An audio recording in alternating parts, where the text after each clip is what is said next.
तो डेमोक्रेसी एक ऐसी व्यवस्था है जहाँ जनता ही मालिक होती है। वो तय करती है कि उसे कौन चलाएगा, और अगर कोई गलत चला तो उसे हटा भी सकती है। लेकिन डेमोक्रेसी को जानने से पहले ये जानना होगा कि इसका ओरिजिन क्या है। तो डेमोक्रेसी दो ग्रीक शब्दों, डेमोस जिसका अर्थ होता है लोग या जनता, और क्राटोस जिसका अर्थ होता है शक्ति, इनका कॉम्बिनेशन बनाता है डेमोक्रासिया, जिसका मतलब है लोगों की शक्ति। और क्राटोस जो शब्द है इसी से क्रासिया शब्द बना है, जिसका अर्थ होता है शासन, यानी डेमोक्रेसी का मतलब हुआ जनता का शासन। सबसे पहला डेमोक्रेटिक सिस्टम लगभग 5th सेंचुरी ईसा पूर्व में एथेंस में देखा गया। एथेंस में लोग सीधे निर्णय लेते थे, मतलब डायरेक्ट डेमोक्रेसी थी।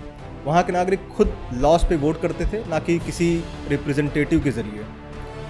अब अगर भारत में डेमोक्रेसी के ओरिजिन की बात की जाए तो 6वीं शताब्दी ईसा पूर्व में भारत में कई गणराज्य थे, जिन्हें गणसंघ भी कहा जाता था, जैसे कि लिच्छवी, शाक्य, मल्ल, कोली और वज्र। इन गणराज्यों में पावर जो होती थी एक व्यक्ति के हाथ में नहीं होती थी, बल्कि एक सभा या परिषद के माध्यम से शासन किया जाता था।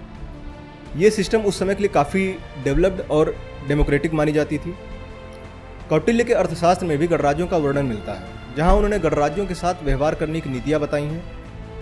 गणराज्य का मतलब ये है कि ऐसा राज्य जहाँ जो पावर है किसी एक राजा के बजाय कई लोगों या रिप्रेजेंटेटिव द्वारा किया जाता है। जैसे भारत एक संविधान आधारित लोकतांत्रिक रिपब्लिक है, जहाँ राष्ट्रपति है लेकिन वो जनता के प्रतिनिधियों द्वारा चुना जाता है, कोई वंशानुगत सम्राट नहीं है। तो ये था कि डेमोक्रेसी कैसे आई, भारत में डेमोक्रेसी का विकास कैसे हुआ, और अब हम बात करेंगे कि भारत जैसे बड़े लोकतांत्रिक देश में डेमोक्रेटिक वैल्यूज़ का क्या सीन रहा है। डेमोक्रेसी का मेन पर्पस है जनता की संप्रभुता, समानता का अधिकार, अकाउंटेबिलिटी, फ्रीडम और राइट्स। लेकिन क्या सच में हमने इन चीज़ों का पालन किया है या सरकार ने?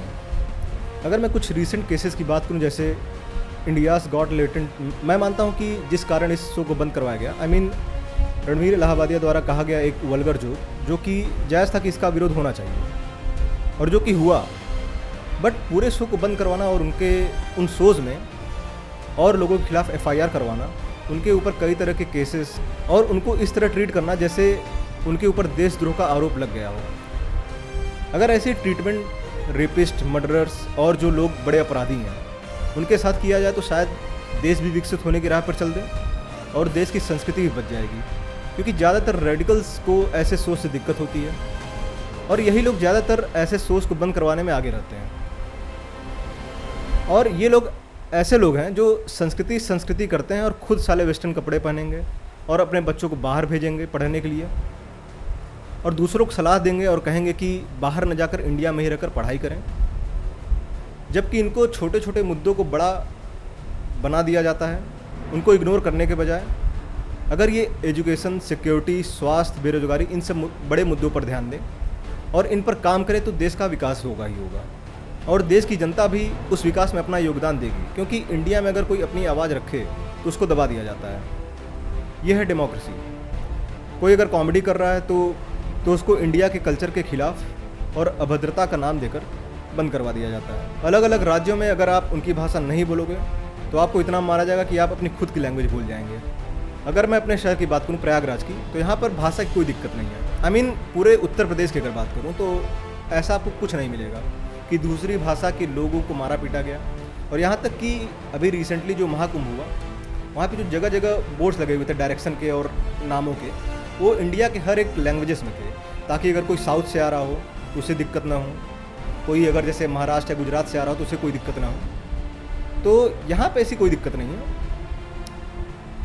यही लोग जो संस्कृति और डेमोक्रेसी को बचाने के कॉन्ट्रैक्टर होते हैं, यही साले बिहाइंड द स्टेज गालियाँ, प्राइवेट पार्टी में अभद्रता, अपने पद का गलत तरीके से इस्तेमाल करना, ये सब किया जाता है। जैसे एक केस था जहां राजस्थान के भीलवाड़ा जिले के एक UPSC एस्पिरेंट राजकुमार जाट की रहस्यमय मृत्यु का मामला हाल ही में सुर्खियों में रहा है। And I am not going to delve into details as you guys know the whole incident.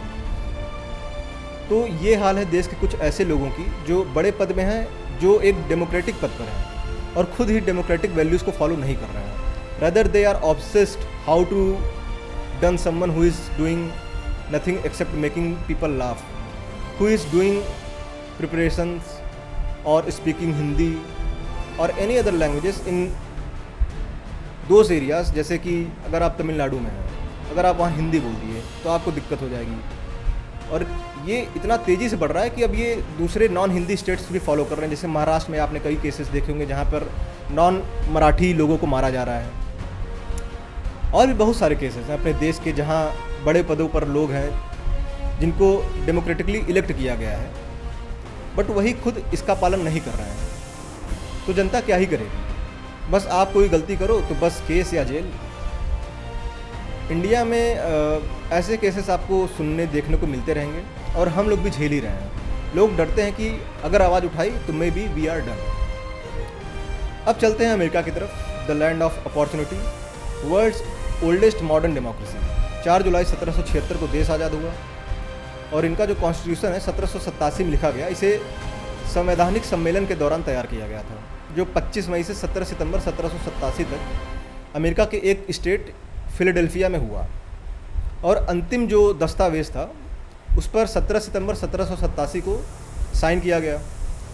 10 main rights थे, जिसे बिल ऑफ राइट्स के नाम से जाना जाता है। इसमें लोगों को कई इम्पॉर्टेंट राइट्स दिए गए जो उनकी फ्रीडम और सरकार की शक्तियों पर सीमाएं सुनिश्चित करते हैं, जैसे freedom of speech, religion, press, assembly और याचिका यानी पिटीशन की स्वतंत्रता। ऐसे कई अधिकार बिल ऑफ राइट्स में शामिल हैं। अब हम देखेंगे कि अमेरिका में डेमोक्रेसी का कैसे इस्तेमाल किया गया। सरकार और जनता द्वारा क्या वहाँ भी जनता के आवाज़ों को इग्नोर कर दिया जाता है, और सरकार भी डेमोक्रेटिक पदों का कैसे यूज़ कर रही है। जैसे 2024 के चुनाव में इलेक्शन इंटीग्रिटी यानी अखंडता पर सवाल उठना, जहाँ चुनावों में डिसइंफॉर्मेशन का व्यापक उपयोग हुआ। जैसे एक वीडियो में जिसमें एक हैती मूल के व्यक्ति को गलत तरीके से 2 काउंटी में वोट डालते दिखाया गया, जो कि वीडियो जो था वो रूस से बना हुआ था ताकि लोगों को मिस इन्फॉर्म किया जाए। ये जो मतदाताओं की राय को प्रभावित कर सकता है और डेमोक्रेटिक जो प्रक्रिया है उसको कमज़ोर कर सकता है। फिर सरकारी संस्थाओं पर नियंत्रण, जहां प्रोजेक्ट 2025 में न्याय विभाग और FBI पर राष्ट्रपति का सीधा नियंत्रण बढ़ाने की बात की गई, जो इनकी स्वतंत्रता को खतरे में डाल सकती है। प्रोजेक्ट 2025 एक ऐसी योजना है जो डोनाल्ड ट्रंप के दूसरे कार्यकाल के लिए कई नीतियां प्रस्तावित करती हैं, जिन्हें लोकतांत्रिक मूल्यों के खिलाफ माना जाता है। इसमें राष्ट्रपति की शक्तियों को बढ़ाने, फेडरल कर्मचारियों को राजनीतिक नियुक्तियों में बदलने और सैन्य बलों का घरेलू उपयोग करने जैसी कदम शामिल हैं। ये कदम शक्तियों के विभाजन और कानून के शासन को खतरे में डाल सकते हैं। The leadership conference on civil and human rights द्वारा कराए गए एक सर्वेक्षण में ये पाया गया कि 81% अमेरिकी वोटर्स मानते हैं कि देश में लोकतंत्र खतरे में है। और इस सर्वे में ये भी पाया गया कि 73% जो वोटर्स हैं राजनीतिक हिंसा को लेकर चिंतित हैं, और 93% जो वोटर्स हैं वो वोटिंग के लिए काफ़ी ज़्यादा मोटिवेटेड हैं।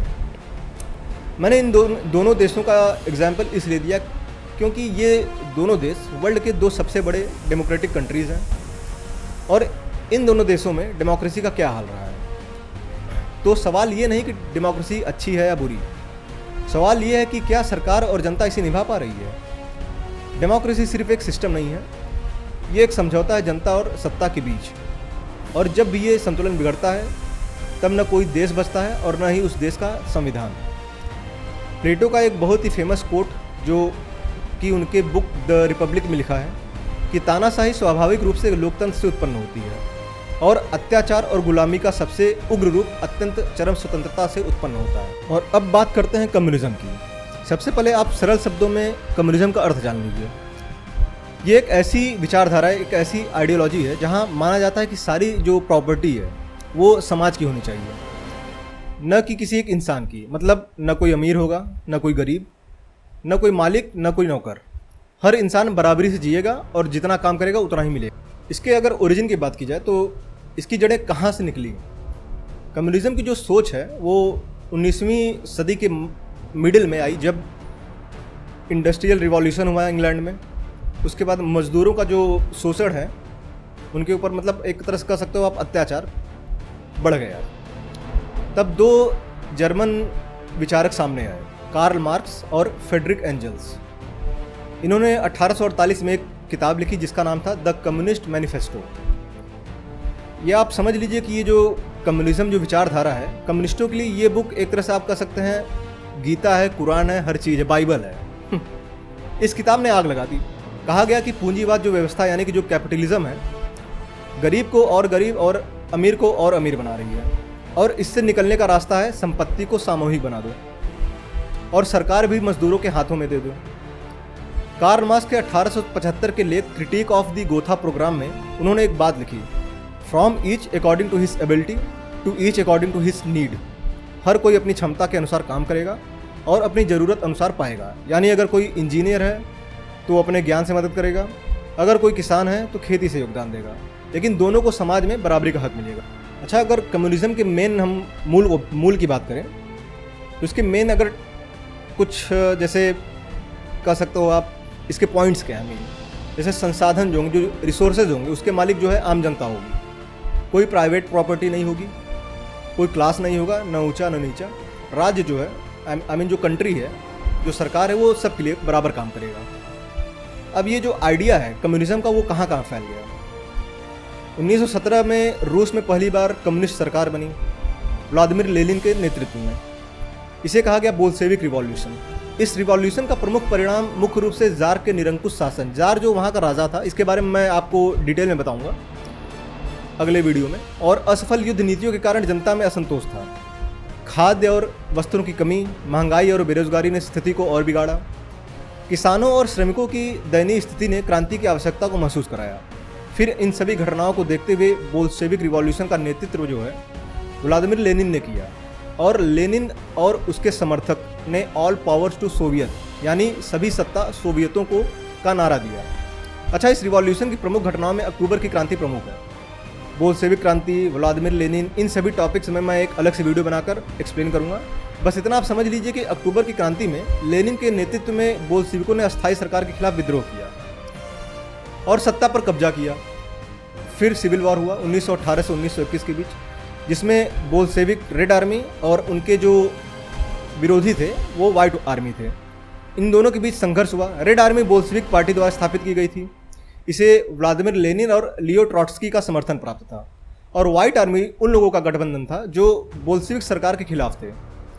इन सभी घटनाओं के बाद गृह युद्ध के एक साल बाद सोवियत संघ का गठन हुआ 1922 में, जिसे यूएसएसआर के नाम से जाना जाने लगा। इस रिवॉल्यूशन का इफेक्ट ये था कि रूस में पहला साम्यवादी राज्य स्थापित हुआ, यानी कम्युनिस्ट गवर्नमेंट स्थापित हुई। बाद में जोसेफ स्टालिन सोवियत के नेता बनते हैं, जिसके बारे में हम आने वाली वीडियो में विस्तार से चर्चा करेंगे। अब अगर बात की जाए कुछ ऐसे केसेस की जिसमें रूस की गवर्नमेंट ने एक समान अधिकार का वादा तो किया, लेकिन क्या ऐसा कुछ हुआ? जैसे अगर मैं कुछ केसेस की बात करूं, कुछ पुराने केसेस, ज़्यादा नहीं, मतलब 2-3 साल पुराने केसेस, अभी के कुछ केसेस, जैसे रूसी गवर्नमेंट पर फ्रीडम ऑफ एक्सप्रेशन को दबाने का आरोप लगना, ये नया नहीं है।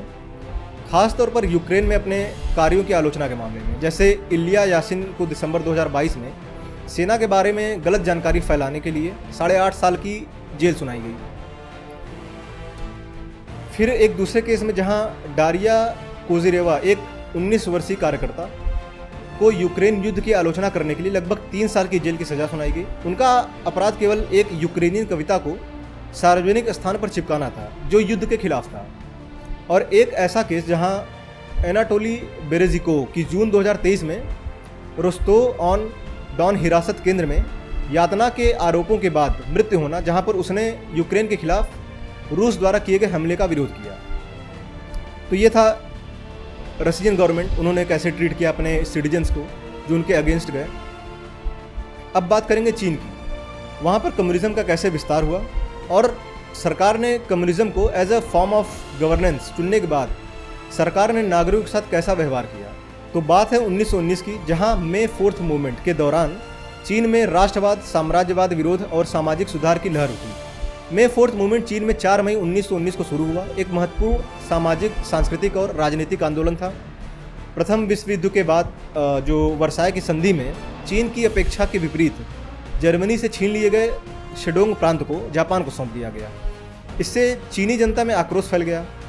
फिर 4 मई 1919 को बीजिंग विश्वविद्यालय सहित 13 विश्वविद्यालयों के लगभग 3000 छात्रों ने तियानआनमेन स्क्वायर पर एकत्र होकर विरोध प्रदर्शन किया और इनकी प्रमुख मांगे थी कि शेडोंग प्रांत को जापान को सौंपने का विरोध, सरकार में जापान समर्थक अधिकारियों को हटाना और वर्साय संधि पर हस्ताक्षर न करने की मांग। इस आंदोलन ने चीन में मार्क्सवादी विचारधारा के प्रसार को गति दी और 1921 में चीन कम्युनिस्ट पार्टी यानी सीसीपी की स्थापना में सहायक बना, जिसके प्रमुख संस्थापक शेन डूशियू और ली दाजाओ थे।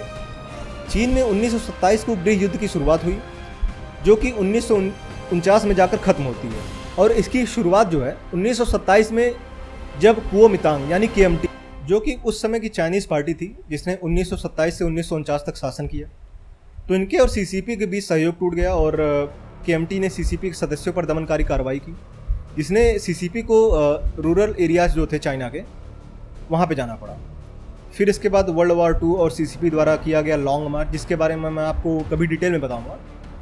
तो फिर इन सब के बाद फाइनली सिविल वॉर के लास्ट स्टेज में जब जापान की वर्ल्ड वॉर में हार होती है, तब तक जो चाइनीज़ कम्युनिस्ट पार्टी थी उन्होंने रूरल एरियाज़ में अपनी अच्छी पकड़ बना ली थी और फिर केएमटी को अंततः 1949 में हराकर सत्ता में आया। फिर 1 अक्टूबर 1949 को माओ जेडोंग ने बीजिंग के तियानअनमेन स्क्वायर, ये वही स्क्वायर जहां पर 4 मई 1919 को 3000 छात्रों ने विरोध प्रदर्शन किया था, तो उस स्क्वायर में बीजिंग के उस तियानअनमेन स्क्वायर पर पीपल्स रिपब्लिक ऑफ चाइना की स्थापना की घोषणा की। और इसी बीच केएमटी के जो नेता थे चियांग काई शेक ताइवान भाग गए और वहाँ पर आरओसी सरकार की स्थापना करते हैं। तो यह था चीन में कम्युनिस्ट पार्टी का कैसे गठन हुआ। अब बात करेंगे कि चीन में कम्युनिज्म के नाम पर, सभी को एक समान अधिकार के नाम पर क्या क्या वहाँ की जनता को झेलना पड़ा। जैसे बात की जाए कुछ रीसेंट केसेस की, चीन में महिलाओं को कार्यस्थलों पर भेदभाव का सामना करना पड़ता है, विशेषकर जो गर्भावस्था और मैटरनिटी लीव के मामले में कई महिलाओं ने शिकायत की है कि मैटरनिटी लीव लेने पर उन्हें नौकरी से निकाल दिया गया। और केसेस जहां चीन में सरकार द्वारा मीडिया, इंटरनेट और शिक्षा प्रणाली पर कड़ा नियंत्रण रखा जाता है। ग्रेट फायरवॉल के माध्यम से इंटरनेट पर सेंसरशिप लागू की जाती है, जिससे नागरिकों को स्वतंत्र रूप से जानकारी प्राप्त करने में बाधाएं आती हैं। चीन में कई फैक्ट्रियों में मजदूरों को अत्यधिक काम के घंटे, कम वेतन और खराब कार्य स्थिति का सामना करना पड़ता है।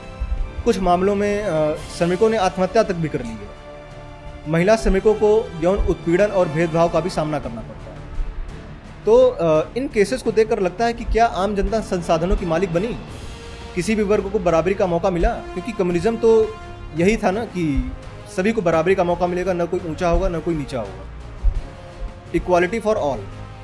लेकिन रसिया और चाइना के केसेस को देखकर ऐसा लगता है कि ऐसा कुछ हुआ नहीं। डेमोक्रेसी और कम्युनिज्म दोनों ही सिस्टम आइडियल रूप में सुनने में तो अच्छे लगते हैं, लेकिन सवाल ये नहीं है कि कौन बेहतर है, सवाल ये है कि कौन सही तरीके से निभाया जा रहा है। डेमोक्रेसी एक वादा है जनता और सत्ता के बीच, कम्युनिज्म एक सपना है समानता के नाम पर। जब डेमोक्रेसी सिर्फ वोटिंग तक सीमित रह जाए और कम्युनिज्म एक टोटलिटेरियन मशीन बन जाए, तो दोनों ही सिस्टम लोगों के लिए नहीं, सत्ता के लिए काम करने लगते हैं। लोकतंत्र हो या साम्यवाद, सिस्टम तभी तक अच्छा है जब तक वो आम आदमी के हक में हो। तो आप कमेंट करके बताइए कि डेमोक्रेसी सच में जनता के लिए है या एक सिर्फ दिखावा है, और क्या कम्युनिज्म में बराबरी का सपना हकीकत बन सकता है या सबको गरीब बनाने का तरीका है। और बताइए कि आपको डेमोक्रेसी और कम्युनिज्म में क्या कमियां लगती हैं। और अगली बार फिर मिलते हैं एक और नए और काम के टॉपिक के साथ। तब तक के लिए धन्यवाद।